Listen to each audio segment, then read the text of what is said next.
Donc nous allons poursuivre le chapitre fonctions trigonométriques et on va passer au grand 2. Donc on va étudier les fonctions cosinus et sinus, et en particulier là on va commencer par les dérivées. Alors, la dérivée de cos, donc cos prime de x, c'est moins sinus de x, et la dérivée de sinus, donc sinus prime de x, c'est cos de x. Comme dit précédemment, les cosinus sont toujours un petit peu fourbes, d'accord? Ils sont un peu menteurs. Donc vous voyez, quand on dérive, pensez bien qu'il y a un moins qui va apparaître parce qu'il y a une sorte de malveillance. Alors que les sinus sont bienveillants, ils n'essayent pas de nous duper, donc quand je dérive un sinus, j'ai un cosinus. Mais par contre, quand je dérive un cos, j'ai un sinus, mais il y a un côté malveillant, donc il y a un moins qui va apparaître ici.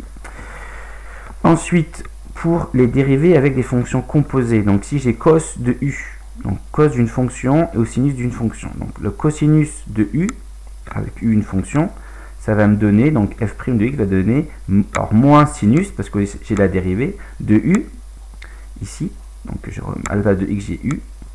Par contre, et ce qui est souvent oublié, c'est fois u', donc il faut dériver ensuite u' à l'extérieur, si vous voulez, du cosinus. C'est la même chose pour sinus, donc ça va être, la dérivée de sinus u, c'est cos de u, parce que c'est la dérivée de sinus, c'est cos, donc ça fait cos de u, mais on n'oublie pas, fois u'. Évidemment, donc ces formules, c'est pour la démonstration, elle est donc à la formule des dérivations des fonctions composées qu'on a vu en début d'année. On va appliquer ça ici donc à l'exercice méthode 1, petit a, cos x puissance 3. On peut aussi écrire cos cube de x comme ça. Je peux mettre de petit 3 juste associé au cosinus, la même chose.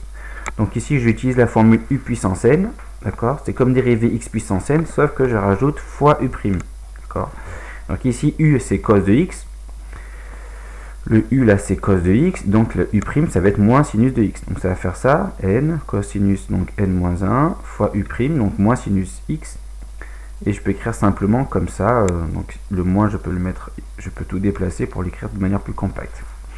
Pareil pour ln de sinus x, petit b, avec le u qui vaut sinus x.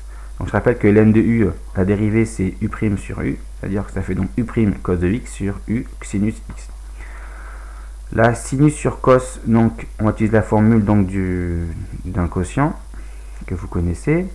Donc u c'est sinus x, u' c'est cos de x, v c'est cos de x, v' c'est moins sinus de x. Ce qui va nous donner donc cette formule-là. Si vous regardez donc u'v, u'v c'est cos fois cos et cos carré, moins sinus fois moins sinus x. En fait, à cause du moins qu'il y a ici, il y aura un plus, et ça fait sinus fois sinus, ça fait sinus carré.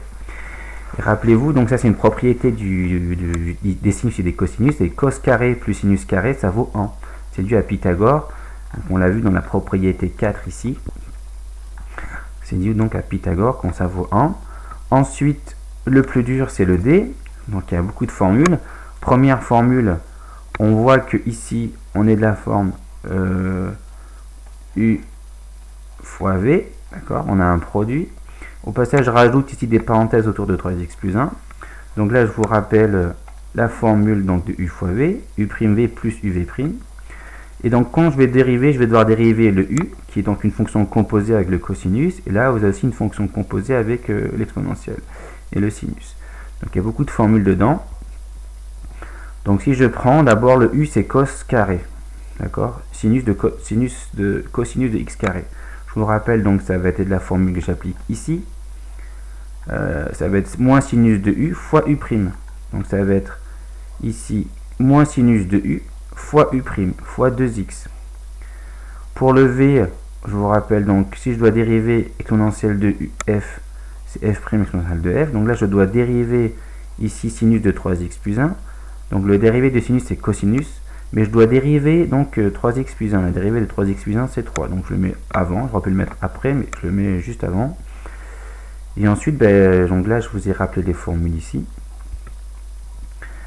Et donc j'applique tout ça. Donc j'obtiens, donc vous avez là ici, vous avez u'v. Donc si vous voulez, si je devais voir la formule ici, là vous avez u'v plus u, donc u, pardon, j'ai pas écrit comme il faut, donc u c'est là, et là vous avez V' avec bien sûr avec le 3 qui est là. D'accord, le V' est rajouté ici.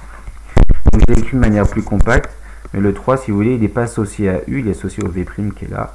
Voilà. Donc après, je pourrais factoriser par exponentielle de sinus 3x plus 1, mais bon, ça, c'est pas dans le cadre d'une étude de fonction. Ici, on va simplement s'arrêter à cette expression-là.